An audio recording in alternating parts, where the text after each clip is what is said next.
আজকের এই মঞ্চ থেকে বন্ধুরা আমরা সবাই প্রতিজ্ঞাবদ্ধ হই, অঙ্গীকারবদ্ধ হই যে যে যতই আসুক, যে যতই ভুল বোঝাক, যে যতই প্রলোচনায় আমাদেরকে পা দেওয়ানোর চেষ্টা করুক, যে যতই প্রলোভন দিক, আমরা মাথা উঁচু করে বাঁচব।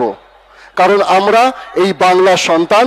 এই বাংলাকে আমরা কোনো ভুইপোড় অত্যাচারী সন্ত্রাসবাদী দালালদের হাতে তুলে দেব না, দেব না, দেব না। এরা নিজেদের স্বার্থ ছাড়া কিচ্ছু জানে না। প্রথম দিন থেকে সেই 2 কোটি চাকরি দেওয়ার থেকে শুরু করে 15 লক্ষ টাকা চাকরি দেওয়া থেকে শুরু করে সবটাই ভাওতা দিয়ে এসছে, আগামী দিনেও দেবে। এই বাংলার জন্য এই কারেঙ্গা সেই কারেঙ্গা যদি হয় তাহলে এই তো আমফান হলো। কোথায় গেছিল তোমাদেরকে দেখা গেছিল কি? এই তো করোনার সময় অনেক আমরা মানুষ, আমরা আমাদের নিজের পরিবারে আমাদের স্বজনদেরকে হারিয়েছি। তোমরা এসে দাঁড়িয়েছেন একজনই, মমতা বন্দ্যোপাধ্যায়। তার জীবনের ঝুঁকি রেখে রাস্তায় নেমে তিনি মানুষকে বুঝিয়েছেন, মাস্ক পরিয়েছেন, ফিজিক্যাল ডিস্টেন্সিং করার জন্য তিনি নিজে দেখিয়ে দিয়েছেন যে কিভাবে আমরা 6 ফিটের ডিস্টেন্সে থাকবো, নিজেদেরকে সুরক্ষিত রাখবো। তো যেই মানুষটা নিজের জীবনকে প্রত্যেকটা মুহূর্তে ঝুঁকি দিয়ে রেখেছেন, সর্বক্ষণ আমাদের জন্য ভেবেছেন, আমাদের তো এটা কর্তব্য, আমাদের তো এটা দায় সেই মানুষটার পাশে থাকার। এবং আমরা নিজেদের শেষ নিঃশ্বাস অবধি, শেষ রক্তবিন্দু অবধি মমতা বন্দ্যোপাধ্যায়ের পাশে ছিলাম, আছি এবং আগামী দিনেও থাকব। অর্থাৎ স্বাভাবিক নিয়মেই মৃত ব্যক্তি এবং এলাকা থেকে যারা উঠে গেছে, যে মেয়েদের বিয়ে হয়ে শ্বশুরবাড়িতে চলে গেছে, সেই সব নামগুলো কাটা পড়েছিল, বা যারা চাকরি সূত্রে অন্য জায়গায় চলে গেছেন, বা যারা নতুন নাগরিক হয়ে আমার দেশের মানুষেরাই স্থানান্তরিত হয়ে এসেছেন। তখন কোনো অশান্তি হয়েছিল? হয়নি। 26 লক্ষ নাম কাটা গেছিল 2002-তে পশ্চিমবঙ্গে।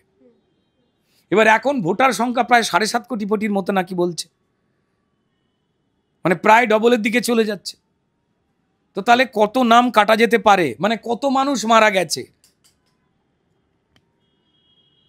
সেটা তো খুব স্বাভাবিক। এইটাকে যখন তৃণমূল ভয় পাচ্ছে, আটকাতে চাইছে, তার মানে তৃণমূল নিজে প্রমাণ দিয়ে দিচ্ছে যে যত ভুতুড়ে ভোট, ভুয়ো ভোট এবং মৃতদেহের ভোট, সবার নামে তৃণমূলই ভোটটা দিতে ওরা প্রমাণ করে দিচ্ছে বোকার মতো। এবং এটাকে নিয়ে হুঙ্কার দিচ্ছে, কারণ জানে এই লিস্ট যদি পরিশুদ্ধ হয় তাহলে দেখতে পাওয়া যাবে 2021-এ তৃণমূল 60% জায়গাতেই 2 থেকে 5-7 হাজার ভোটে জিতেছিল।